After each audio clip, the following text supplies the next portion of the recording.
Welcome to the Learning Pines YouTube. We hope this video helps. Open Google Play or the App Store and search for Tally Prime Mobile. The APK is about 100 MB and requires a 64-bit device and Android 8, 0 or iOS 13 or later. Install the app, then launch it and choose Sign In with Tally. NetID. If you do not have one, create it with your company email. On your desktop, open Tally Prime 2. 0 or later, go to Gateway of Tally, enable mobile activation for the company, and note the activation code. Ensure a stable 4G or Wi-Fi connection and 500 MB free storage while activating mobile access.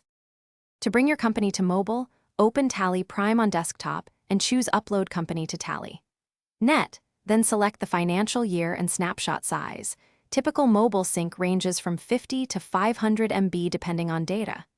In Gateway of Tally, review masters, ledgers, and vouchers to include in the sync, and use the compress option to reduce size.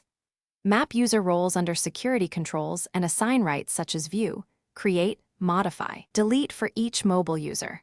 Finally, from the mobile app, sign in with the same Tally. NetID, choose Sync Company, and wait until the progress reaches 100%.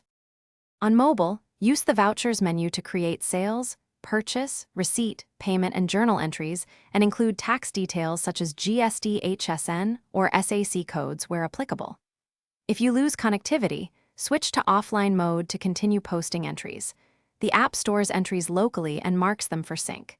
When you regain 4G or Wi-Fi, open Sync and push mobile vouchers to the desktop. Also pull the latest masters and report snapshots. Perform daily sync and wait until the progress reaches 100%, then reconcile any conflicts by reviewing the sync log and resolving duplicates or mismatches.